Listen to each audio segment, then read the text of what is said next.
the regime is accusing your father of participating in this 2008 terror attack. You guys have denied these allegations. Why do you think your father is actually being held? Why he's held is pretty clear, because we know exactly when the terror attacks on my dad started. That was 16 years ago. He's a software engineer by trade.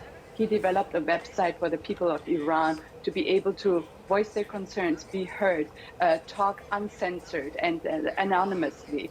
And he created that website back then, and it got into a lot of cyber attack by the regime.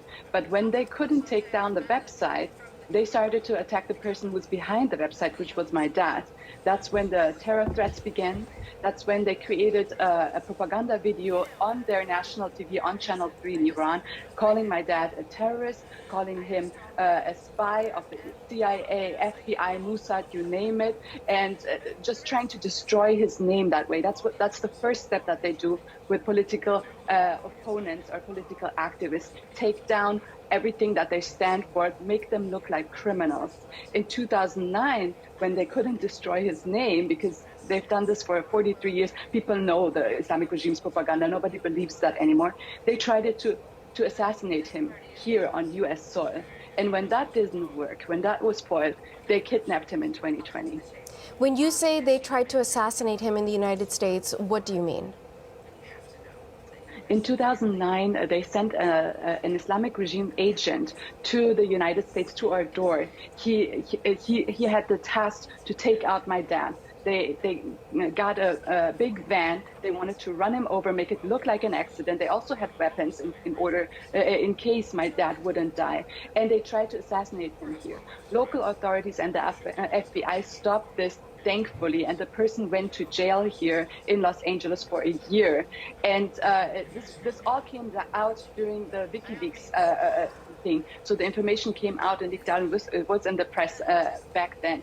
But the person who tried to assassinate him later was sent back to Iran in what we believe was a political prisoner exchange.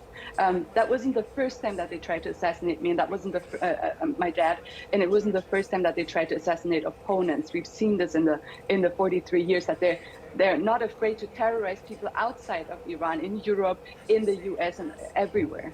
That's critical to the story, and I'm just going to quickly summarize it, if you'll permit me, Ghazal, that your father was born in Iran, but you all, or at least he spent most of his life in Germany. In the past 14 years, he had been in California. It's only because he was traveling to India on business that somehow the flights got rerouted to Dubai, and that's where he got picked up. Tell me about the conversation he had with your mother the last time they spoke.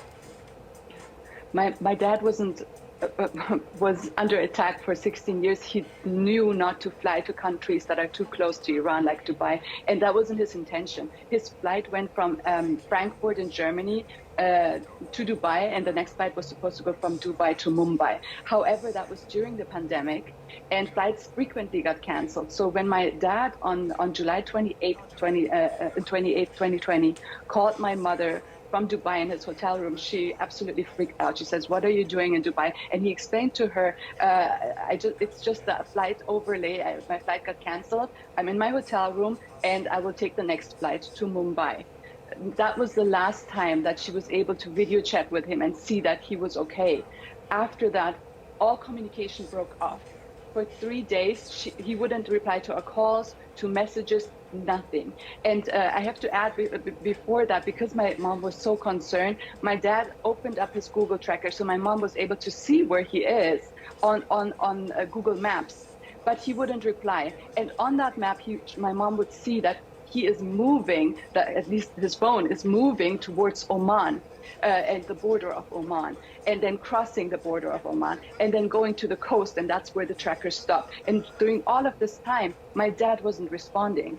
On July 31st, my mom received a short text message from my dad saying, "I'm okay," which we assumed was not my dad. That must have been the kidnappers already, because my dad would not just send my mom a text message after 3 days of worrying and not answering.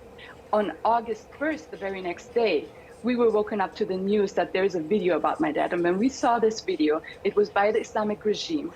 It shows my dad, he's blindfolded, his face is swollen, and he's forced to confess to crimes that he did not commit. And that's the moment that we found out they had kidnapped my dad. We don't know if he's alive. We don't know how they did it and where he is and what's going on. But that we found out with the rest of the world when this video was released. What was it like to see your dad like that?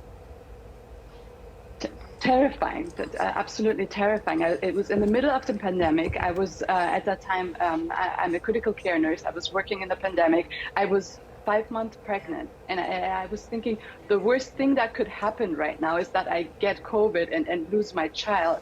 But all that fear went away the moment I saw my dad has just been kidnapped by a terrorist regime, is in their hands. We don't have access to him. We don't know what's going on. We don't even know if he's still alive, because when you look at that video, to me, it looked like one of those videos that they show before a beheading by ISIS, where they just show the person real quick and then kill the person. So for 2 months, we had no communication with my dad. We did not know if he was alive.